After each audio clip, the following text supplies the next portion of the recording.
Muito bom dia, seja bem-vindo à Opinião Pública. Hoje vamos falar de bullying a propósito do caso acontecido perto de uma escola no Seixal, conhecido através de um vídeo filmado há uma semana e partilhado nas redes sociais. Bullying significa bater, gozar, ameaçar, amedrontar, provocar, insultar, roubar, intimar, ignorar ou maltratar. Acontece repetidamente. A força é desigual e faz sofrer alguém.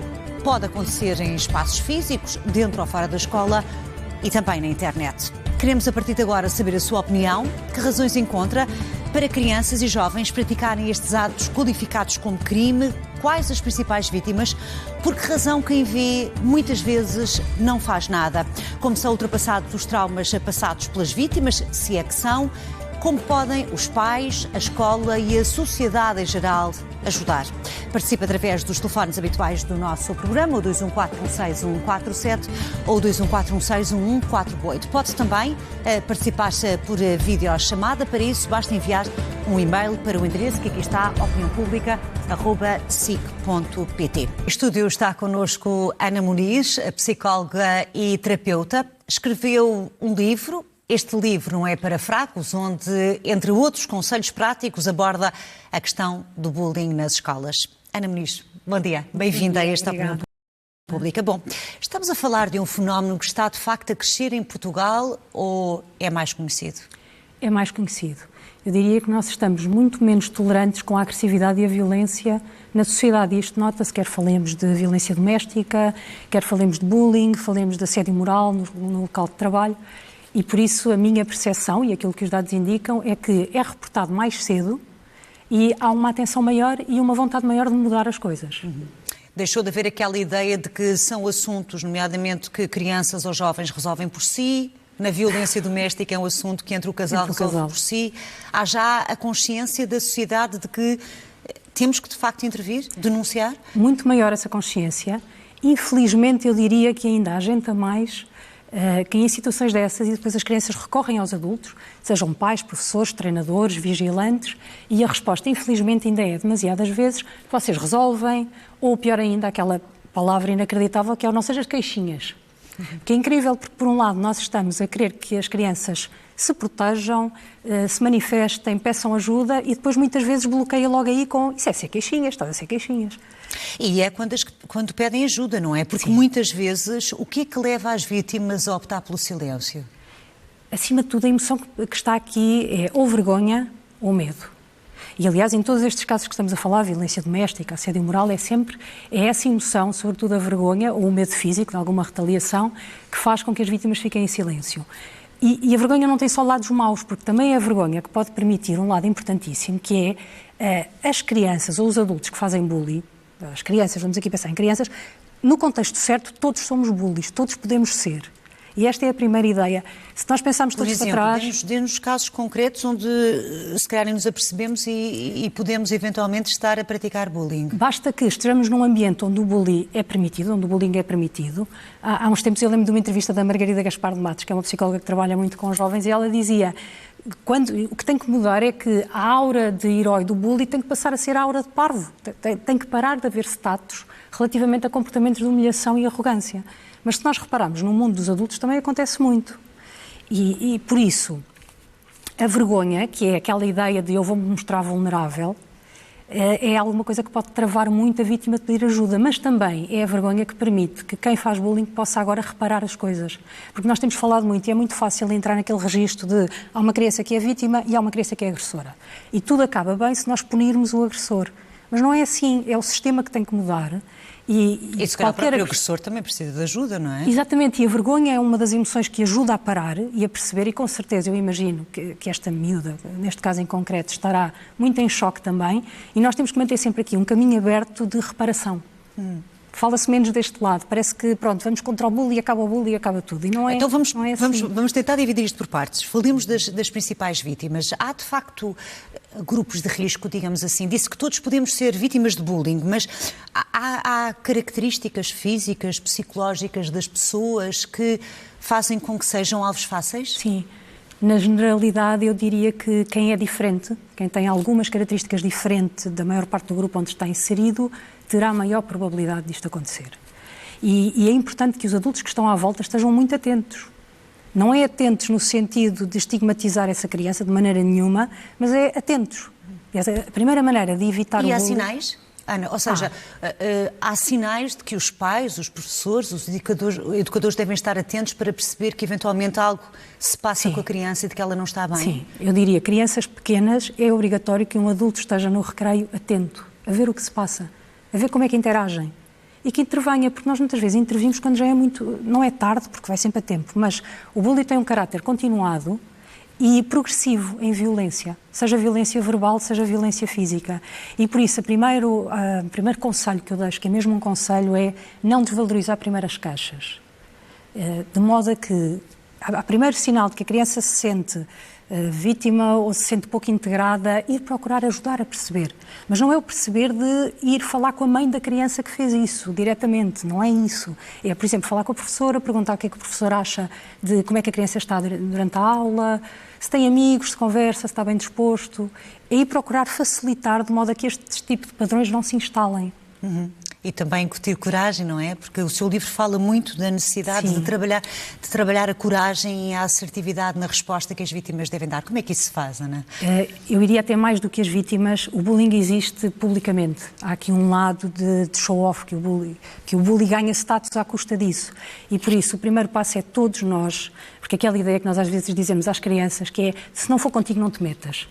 Essa é a ideia mais prejudicial aqui. Somos todos nós que precisamos de intervir e ter a noção de que é preciso ter algum desconforto para que coisas à nossa volta não se passem. E por isso, desde pequenos, mas eu acho que os adultos ensinam pelo modelo, não é pelo que dizem. Sim, e por isso, é o educar nós, pelo exemplo, não é? Educar pelo exemplo, sim. E em situações como estas é mesmo importante. Perceber que se está a acontecer isso, porque, por exemplo, neste caso em particular, eu li que no vídeo se consegue ouvir que uma das miúdas diz, olha que isto é bullying, ou diz assim uma coisa do género. E é muito comum quando nós estamos num grupo e alguém dominante está a fazer qualquer coisa que nós achamos injusto, nós achamos que somos o único. E somos o único que está a achar isto. E por isso, se eu digo alguma coisa, vai tudo virar-se contra mim. E é importante começar a dizer logo às crianças, se vês alguma coisa que achas injusta ou alguém que precisa de ajuda, ou oferece ajuda a essa pessoa, vai falar com alguém da tua confiança. Sem dúvida. Ou fala com os teus outros colegas e vê se eles também acham. Porque aí nós percebemos que há muita gente a achar a mesma coisa e só não acha porque é muito difícil ser o primeiro. Sim. Mas é muito... É importante dar esse passo, não é? Dar esse passo. Sim. E vamos, Ana, já continuar a conversar, para já vamos ao encontro de alguns dos nossos telespectadores que estão já prontos para entrar no nosso programa. O caso do Vítor Barros é nutricionista e está a ver-nos de Cascais. Bom dia. Bom dia. Bom dia, não sei se me estão a ouvir. Muito bem, é a sua opinião, Vítor. Olha, eu em primeiro lugar gostaria de fazer uma pequena nota em relação à sua convidada, que é o facto de ela ter falado de bullying muito na perspectiva do que é que cada pessoa pode fazer. Eu acho que isso é importante, mas eu acho que todos nós, sejam as crianças ou adultos, nós movimentamos em organizações. E, portanto, eu penso que, em primeiro lugar, o bullying, em primeiro lugar, ou pelo menos tão relevante quanto a nossa posição individual, é a posição das instituições.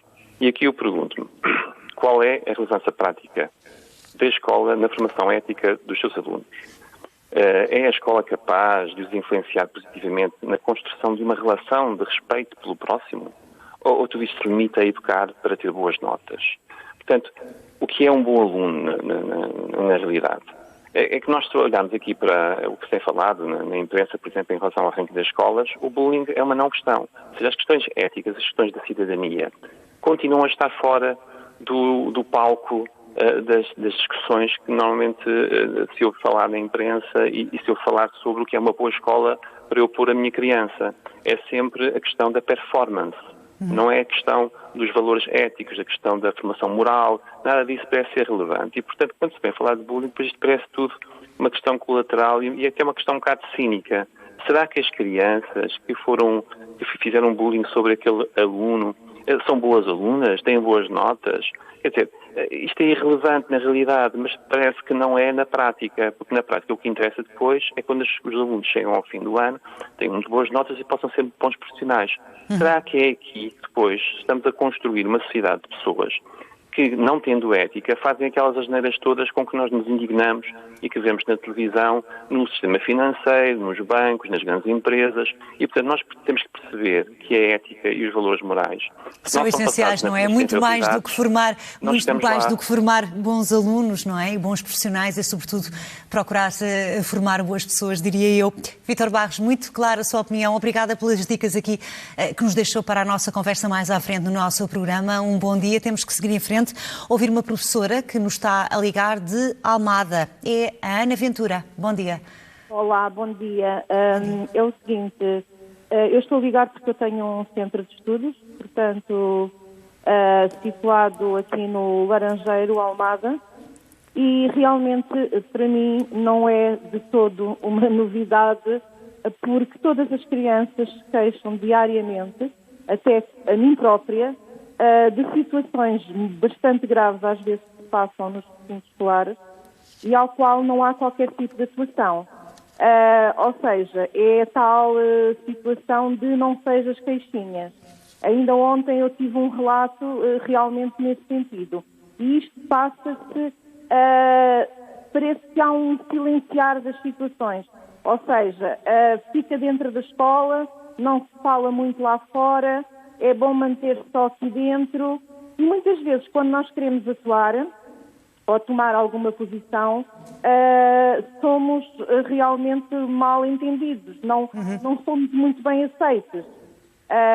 Por exemplo, eu cheguei ao ponto numa escola em que tentei intervir, tentei alertar e eu é que passei a ter um problema para resolver. Derivado Porquê? A que nível, Ana? Que problema foi esse, por exemplo? Medida de entrar dentro da escola, por exemplo, já há algum tempo. E isto passa-se em todas as escolas. Eu já estou nesta área há muitos anos, tenho 53 anos, já estive nas escolas públicas, agora decidi há 7 anos abrir o meu negócio, e noto que realmente há uns anos as coisas eram vistas de outra maneira. Talvez não existisse a palavra bullying, mas havia maior assistência, havia um maior cuidado. Neste momento, não sei o porquê, não posso esclarecer, não me compete a mim, com certeza, mas eu tenho crianças, por exemplo, de primeiro ano, que são perseguidas todos os dias por alunos mais velhos, que chamam-lhe de burros, dão-lhe murros, chamam-lhe nomes horríveis, até vêm marcados para o centro de estudos. Eu alerto os encarregados de educação, porque neste momento nem sequer posso já entrar em contacto com as escolas, porque as escolas não autorizam. Já tentei marcar, por exemplo, reuniões para expor a situação e não me são autorizadas. É só isto. Ana, deixa-me só perguntar-lhe, e qual é que é a reação dos pais quando têm essa iniciativa de os contactar? O que é que sente? Qual é a sua percepção?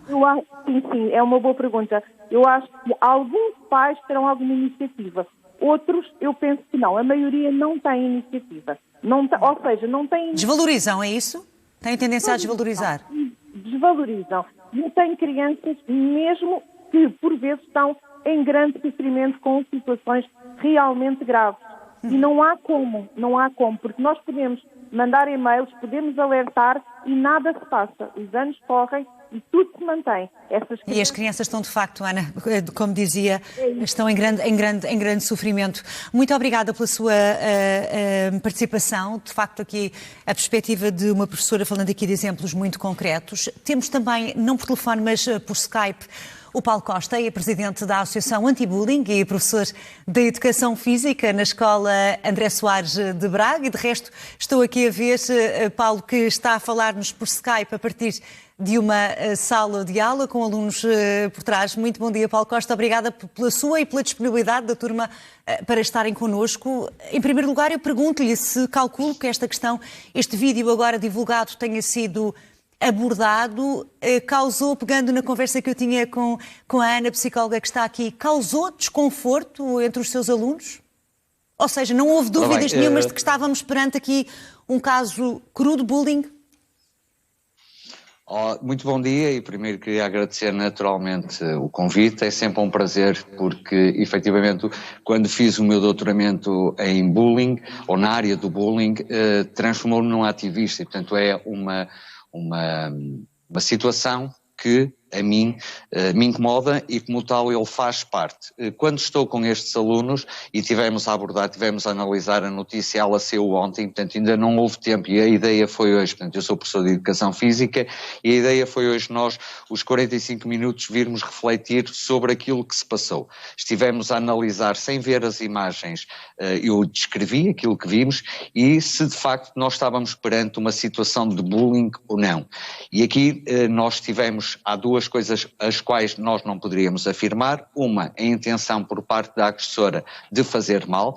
Parece-nos que sim, até porque no dia anterior, segundo o pai, isso já tinha acontecido e, portanto, parecem estar aqui os ingredientes de que possa ser uma situação de bullying. Mas mais do que tratar do tema bullying, tratar dos comportamentos agressivos. Estes são aqueles que se veem, são os comportamentos que qualquer um de nós percepciona. E nós sabemos que o bullying tem várias facetas. Ele pode ser verbal. Eu via hoje numa notícia de um jornal a dizer que eram situações menos graves as do verbal. Ora, como sabemos, essa pode ser assumir bastante gravidade. Portanto, a vítima é que nos diz se tem ou não gravidade aquilo que está a acontecer. Aquilo que tivemos a refletir com os alunos, e eles têm tido essa postura, aquilo que eu lhes pedi foi, vamos nos focar naquela menina que disse, cuidado, ele está a chorar. Para, não faças isso é bullying. E é esta voz que nós temos que nos concentrar. A escola tem que trabalhar estas questões, nós temos o espaço da cidadania e desenvolvimento. E isso é falado, Paulo Costa, nessa disciplina de cidadania é falada esta questão do bullying e da formação ética, como dizia há pouco um dos nossos telespectadores, a necessidade de apostar não tanto nas notas nos alunos, mas na formação ética destes futuros adultos? Eu gostei muito da intervenção do Vítor, precisamente a dizer, dá a sensação que as escolas promovem hoje em dia a competição das notas, quando se calhar nós antes das notas temos alunos, temos seres humanos que devem naturalmente ser reconhecidos como bons meninos, boas meninas, e penso que isso é que deveríamos privilegiar. Claro que a parte académica também será importante, mas não vamos inverter. Portanto, gostei, tal como gostei também da intervenção de uma colega minha, Ana Ventura, que diz que quando quis fazer alguma coisa, a escola, pelos vistos, não reagiu bem. Portanto, aquilo que nós e tem conhecimento, Paulo, calculo que o universo educativo seja muito diferente, mas tem conhecimento de, por um lado, que haja escolas que efetivamente já encaram este fenómeno como de facto algo que é importante trabalhar, mas muitas escolas que desvalorizam estes episódios? Enquanto Presidente da Associação, somos muitas vezes convidados para estar em escolas a fazer sessões de sensibilização. Claro que uma sessão de sensibilização, como o próprio nome indica, não é a solução. Nós temos que diariamente trabalhar. O professor Marcelo Rebelo de Sousa tem um comentário a propósito destas questões do bullying e outros problemas, porque nós não temos que criar aqui o tabu. É um problema que existe, como tantos outros, que precisam ser resolvidos. Ora, quando a escola nega o fenómeno, naturalmente há um forte entrave à sua intervenção. Portanto, aquilo que nós temos em cidadania são pelo menos dois temas, quer os direitos humanos, quer a saúde, onde encaixa perfeitamente a questão do bullying. Mesmo quando falamos no bullying homofóbico, entra na parte da igualdade de género, da sexualidade, portanto, a cidadania e desenvolvimento tem um conjunto de temas onde nós podemos intervencionar ao nível do bullying preventivamente. Mas, acima de tudo, passar uma mensagem que eu julgo que seria importante, se me permite, que é, quando dizem que isto são brincadeiras de crianças, está completamente errado. Na brincadeira todos se divertem. Eu digo isso muitas vezes aos meus alunos. Vocês na brincadeira todos se divertem. Quando alguém ou um grupo se diverte à custa do sofrimento de outrem, isso jamais poderá ser considerado brincadeira. E isso aprende-se, Paulo, aprende-se a estabelecer a encontrar essa barreira, a estabelecer essa barreira? Sim, eu faço muito este trabalho reflexivo com os alunos, deixo-os falar, vamos debatendo as situações e é isto que vamos fazer. Logo a seguir à minha intervenção vamos estar a falar sobre as imagens que foram, o que é que eles fariam nesta situação se o vissem, porque eu como professor tenho tido muitas vezes o relato de alunos que me vêm dizer o que se está a passar. Mas que não intervêm, ou seja, mas que diretamente, Paulo, vêm, mas não fazem nada, é isso? E que vêm depois procurar com o adulto resolver. Às vezes acontece isso porque, quando falamos numa escola como a nossa, do 5º ao 9º ano, naturalmente uma criança de 5º ano não vai intervir junto de um grupo de alunos de 9º ano. E é bom que seja assim, não é? Pela sua proteção. Claramente. Aliás, a gente alerta isso. Quando são situações entre iguais, no sentido do mesmo ano, sim, os próprios vêm denunciar. E quando eles percebem que na escola têm professores que vão falar, ou assistentes operacionais, e que o adulto dá seguimento à situação, eles sentem-se seguros para o fazer. E é isto que as escolas têm que fazer.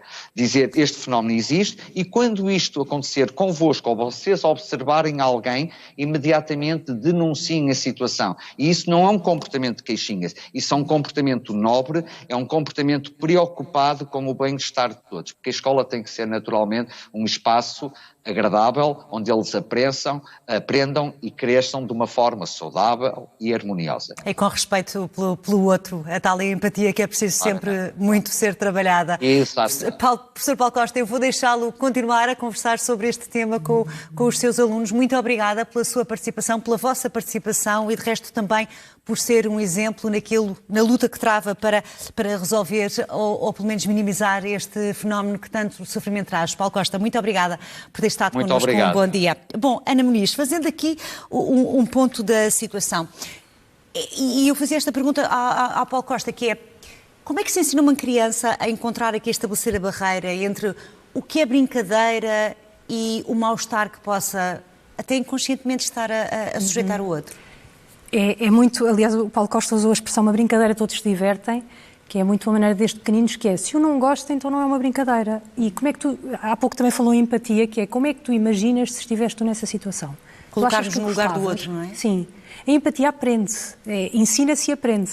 Não é com sementas, nem com parte teórica, mas é com uma série de dinâmicas que nos põem, desenvolve-se. Nós vamos desenvolvendo, que é imaginar-me no lugar da outra pessoa. Como é que eu estaria? Como é que eu me sentiria? E é a partir daí que vamos ativando o nosso lado mais compassivo, mais empático, que todos temos. E esse lado é que controla o outro lado que todos temos, que é o lado mais tribal, cruel, agressivo, sobretudo se nos sentimos inseguros. Há pouco a Marta perguntava em que situações é que nós podemos fazer bullying. Duas condições: um contexto que o valorize, ou seja, um contexto onde o bullying seja algo valorizado, que são quase todos na nossa sociedade, e uma sensação de insegurança, porque muitas vezes nós até vemos miúdos, até parecidos com o miúdo que está a ser vítima de bullying, e pensamos, mas como é que ele não age? Ele não age por sobrevivência, porque ele sabe que enquanto é aquele, não é ele próprio. Claro. Por medo, muitas vezes por medo. Por medo também de não agir ou não denunciar. E esta questão da intenção, que o Paulo aqui falava, faz diferença? Ou seja, a pessoa ter noção do que é que está a fazer ou deixar-se ir na onda? Os meus amigos estão a fazer, então vamos lá, para eu também ser, para eu não ser aqui o que corta o barato, permita-me a expressão. Faz diferença aqui a intenção? Faz muita diferença. Quando pensamos na intenção, e neste caso em particular que estamos de onde partimos, é importante percebermos todos que, parece-me que acho que é claro que a intenção até da miúda que estava a ser a agressora não era que uma coisa muito grave acontecesse. Pronto. Infelizmente aconteceu, felizmente não foi tão grave como poderia ter sido uma tragédia, mas a intenção não era essa. Pronto, porque os ânimos exaltam-se e fica tudo muito, como se estivéssemos aqui a falar de um crime, se tivesse acontecido relativamente à criança ser atropelada. Mas faz diferença ser um caso isolado ou repetido, não é? O bullying é sempre um caso repetido e por isso é quanto mais rápida a intervenção, melhor, e não deixar escalar. Agora, a intenção é uma intenção de provocar, claro que no bullying isso acontece, é uma intenção de provocar ou humilhação ou dominação física, dor física. E esta questão entre o bullying ser psicológico ou ser físico também me parece que é a vítima. O sofrimento é algo subjetivo, não somos nós. Mas o psicológico não é mais difícil de provar? Ou seja, as agressões verbais, as físicas, quando deixam marcas físicas, é sempre muito mais fácil, não é? A violência psicológica não é de facto mais difícil de provar e eventualmente de tratar também? Mas é mais fácil, nós no início conseguimos logo ir percebendo, quanto mais acesso nós tivermos às crianças, e isto depende de nós adultos e professores, eu sou totalmente de acordo com esta questão de um telespectador que falava dos rankings, eu não sei se falou dos rankings, mas faz-me sempre a impressão, é bom aluno os rankings e muitos pais acabam por descurar a outra parte, que é como é que o meu filho se vai sentir naquela escola? Como é que vai ser tratado? Que respeito é que ele vai aprender? Como é que ele vai aprender a tratar os outros com respeito? E aí nós, adultos, pais, professores, todos nós somos os modelos de violência e de agressividade na linguagem. Já não é só no comportamento físico, porque em miúdos é mais provável o comportamento físico e na adolescência é mais provável que seja explosivo e mais violento. Mas a violência começa na linguagem. E muitos adultos são verdadeiros modelos de bullying na maneira como tratam os alunos, os filhos, os irmãos. Por isso, o bullying usa-se muito na escola, mas o bullying sempre existiu na família. Sim. Até é mais resguardado, nós não vemos tanto. Só uma questão relativamente àquelas pessoas que ainda desvalorizam. Há um estudo que eu cito no livro, porque é um estudo muito importante, que é um estudo longitudinal, por isso, 40 anos depois, no Reino Unido, foi-se avaliar pessoas que tinham sido vítimas de bullying. E o impacto, quando nós isolamos outras variáveis, o impacto é o mesmo na saúde mental e no bem-estar na vida, é o mesmo que ter vivido a infância numa instituição do Estado. Isto é brutal. É brutal. Porque quando nós ouvimos que alguém passou a infância numa instituição, nós pensamos que esta pessoa terá dificuldades acrescidas. Mas no bullying muitas vezes pensamos, não, eles ultrapassam. Eles ultrapassam. Não é? E nós já vamos falar também, Ana, sobre a forma de procurar ultrapassar isto e as marcas que seguramente ficam. Para já, nesta altura, junta-se a esta opinião pública, a Anabela Sousa, é empregada doméstica, está a ligar-nos de Lisboa. E, Anabela, muito bom dia. Eu tenho aqui a indicação, através da nossa produção, de que o seu filho foi vítima de bullying. Quer contar-nos a sua história? Olha, o meu filho andava na escola Filipe de Lencastre, ali ao pé do Arco Cego, uma escola até muito conceituada. Eu sempre fiz questão, apesar de ser empregada de limpeza, sempre fiz questão que os meus filhos tivessem uma boa educação e andaram sempre em boas escolas. Nunca foi escolas perto de casa, exatamente para eles terem uma educação melhor que a minha. O meu filho sempre foi um menino muito sossegadinho, se calhar por isso é que os miúdos se metiam com ele. Na escola Filipe de Lencastre foi muito, muito violento. Eu fazia queixa na direção, diziam sempre que para desvalorizar. O meu filho, por volta dos 10 anos, um dia foi buscá-lo à escola e ele começou a chorar agarrado a mim e disse-me: mãe, eu não sei porque é que eu ando nesta vida. E eu disse: filho, mas porque é que me estás a dizer isto? E ele disse: mãe, porque é que os miúdos estão-me sempre a bater? Porque é que eu estou sempre assim? E eu agarrei-me a ele e falei com ele e fui à escola e disse: não, desta vez vocês têm que fazer alguma coisa. E nesse dia o meu filho tinha as costas todas negras. A escola desvalorizou outra vez. A escola só valorizou as minhas queixas quando uma vez um dos miúdos bateu-lhe num corredor que tinha câmaras. E esse miúdo apertou o pescoço de tal maneira ao meu filho com a corda do capucho, porque era inverno e ele tinha um carapuço, que ficou a marca. E então um auxiliar viu nas câmaras e aí é que teve que ir à direção e tiveram que me dizer porque o meu filho ficou com o pescoço todo negro. Anabela, e o que é que aconteceu? Depois da escola, tarde demais, mas ter percebido pelas provas o que é que estava a acontecer? Houve algum processo? O que é que aconteceu? Houve. Esse menino foi expulso durante 2 dias. Tive reunião, inclusive, com a mãe, que me fartou de pedir desculpa porque esse menino realmente tinha problemas. E aí, a partir daí, a escola solicitou psicóloga para o meu filho. Essa psicóloga foi espetacular até hoje. O meu filho tem 20 anos agora e essa psicóloga ainda lhe liga a saber como é que ele está. O meu filho chumbou, porque não tinha boas notas nesses períodos de tempo, até que a psicóloga me chamou e disse: olha, mãe, não vale a pena o seu filho andar nesta escola porque ele tem tantas recordações más que nunca vai ser bom aluno. E mudou de escola? Mudei de escola, o meu filho foi sempre aluno de excelência depois de sair daí. Entretanto, o meu filho caiu nessa escola porque o meu marido trabalhava aí perto. Eu muitas vezes ia lá ao stand onde ele trabalha e uma vez vi um grupo de miúdos a filmar lá numa arcada, 2 miúdos à pancada. Claro que eu meti-me logo, eu fiquei super nervosa, que eu fico super nervosa com isto. Peguei nos 2 miúdos, um já cheio de sangue, veio à direção da escola, disse o que é que estava a passar, descobriu-se que eles faziam apostas entre turmas e depois escolhiam os miúdos mais vulneráveis para andarem à luta até um ceder ou até um ficar cheio de sangue, que foi o caso. E a escola ocultou isso tudo por causa dos rankings da escola, porque a escola Filipe de Lencastre é das melhores públicas, e ignoraram-me completamente. Eu quis saber depois como é que esse miúdo ficou, o que estava cheio de sangue, desvalorizaram completamente e disseram para eu não meter nisso, que isto tinha sido fora da escola e que a escola não tinha nada a ver com isso, mas para eu ficar descansada que andavam a averiguar essa coisa das apostas. Ou seja, não sei como é que isso ficou. Eu ficava sempre, quando tinha alguém conhecido lá, perguntava, olha, sabes alguma coisa das apostas? Ainda continuam a haver? Eu pedi ao meu marido muitas vezes para ir para essa arcada ver se via outra vez grupos que andassem metidos nisso, mas as escolas nunca valorizaram as minhas queixas. O meu filho foi um mártir naquela escola. E hoje, Anabela, com 20 anos, o seu filho já é mais feliz? Eu quis fazer este comentário, sabe porquê? Porque eu ontem cheguei a casa e o meu filho com lágrimas nos olhos, ontem disse-me assim, mãe, viste este caso deste miúdo? E eu, filho, vi, porque me viste, e ele vi, mãe, e baixou os olhos. Eu sei que o meu filho ainda sofre com estas coisas, porque ele foi durante muitos anos ignorado, até pelos professores.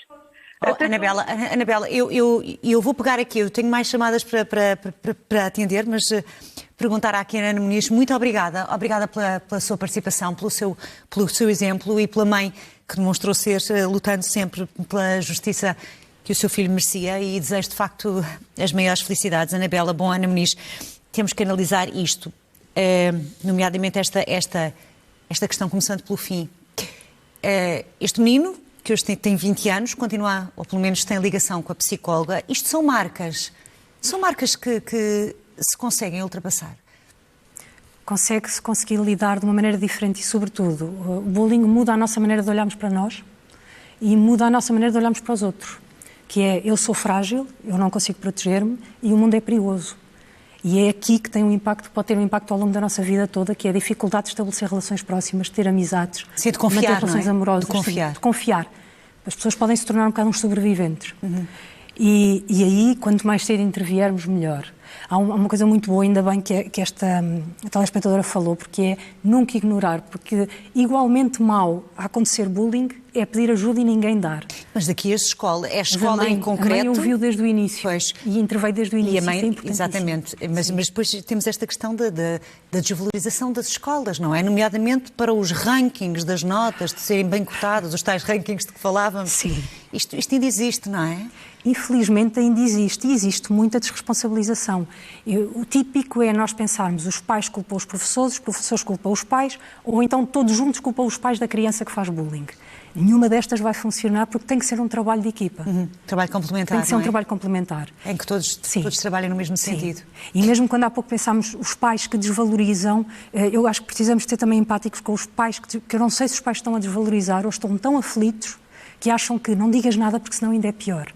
Porque eu acredito que qualquer pai e mãe que ouve a criança, vê a sua criança em sofrimento, fica aflito.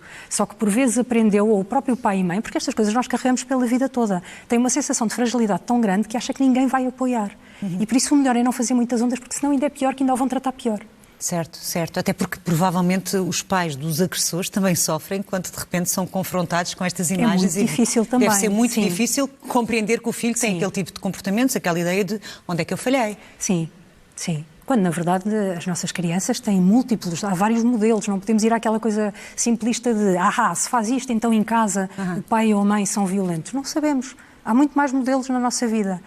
Eu queria só chamar a atenção, a PSP, Escola Segura, tem um programa de bullying e é muito bom envolver a PSP também, sobretudo se não está, os pais falam com a escola não está a dar resposta, porque não envolver também a PSP de modo a que todos possam estar aqui a colaborar e procurar... E é isso que as pessoas devem fazer, nomeadamente se a escola desvaloriza, irem apresentar queixa à PSP? Pedir ajuda. E eu diria logo, importante da maneira como se pede ajuda, é falar com o professor e dizer, eu estou preocupada porque isto está a acontecer, e não tanto aquilo que apetece instintivamente, que é atacar. Sim. Como é que não fazem nada, não é? Não fazem nada, só que a certa altura cada um está a tentar não ter culpa e a escola está a tentar tirar as culpas para outro sítio e os pais para outro sítio e andamos todos aqui a não conseguir ajudar a criança. Sim. E ajudar a que o comportamento pare, que é o que é preciso. Claro, ajudar a criança é o essencial. As crianças, sim, também as crianças. Exatamente. Sim. Vamos ouvir aqui mais opiniões.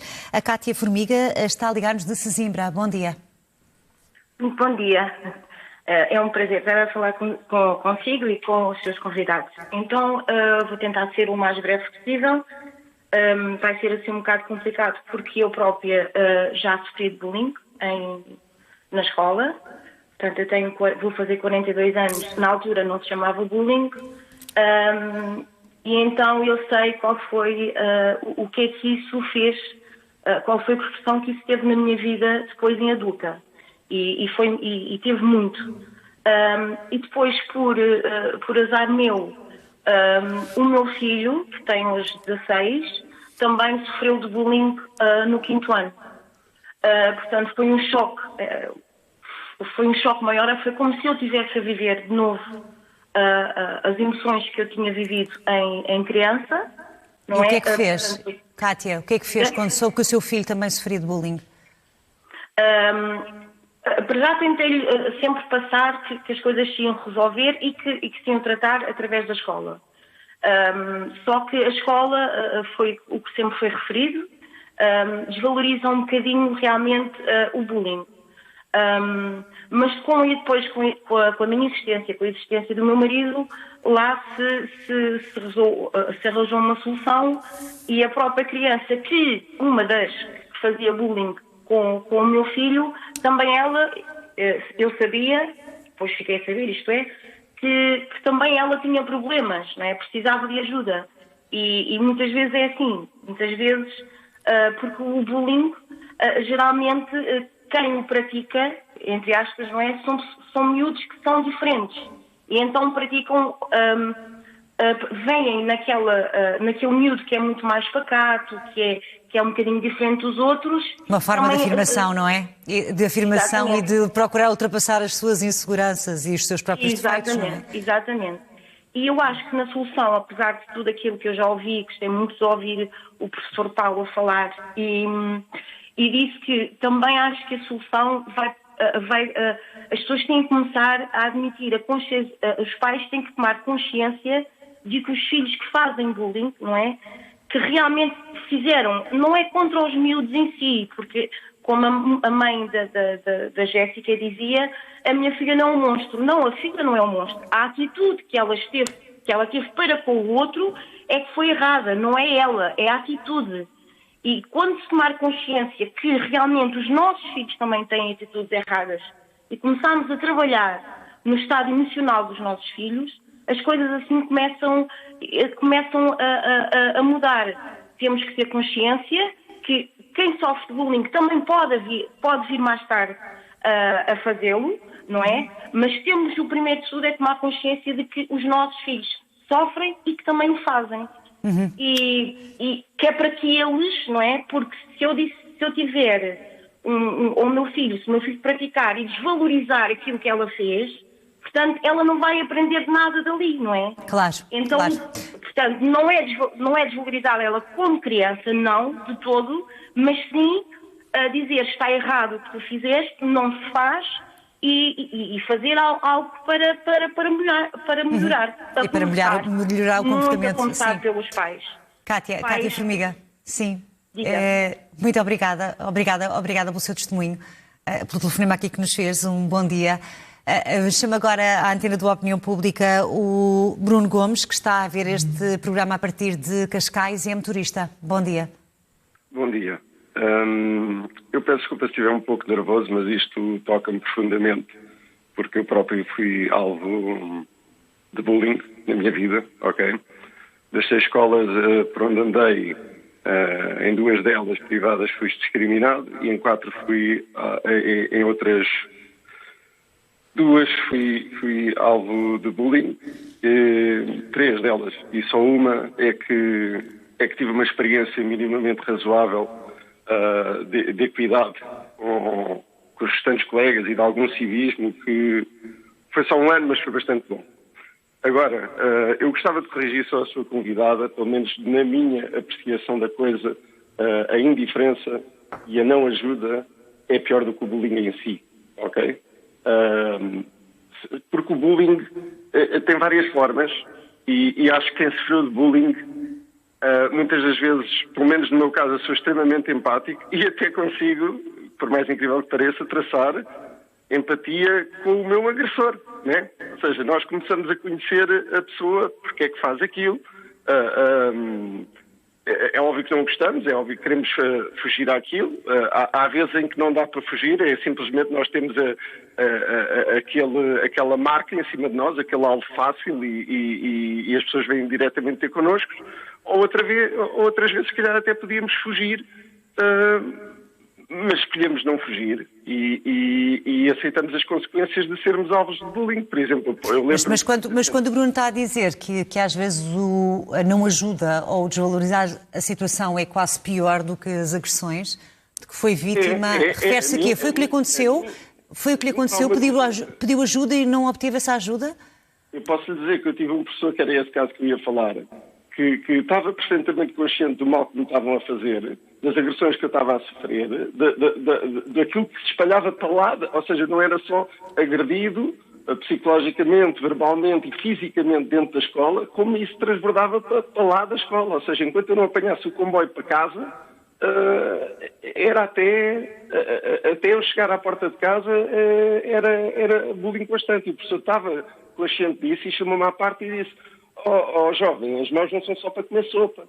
E isto faz parte de uma toxicidade. As mãos não são? As mãos não são para quê? Não são só para comer sopa. Não são só para comer sopa. Ou seja,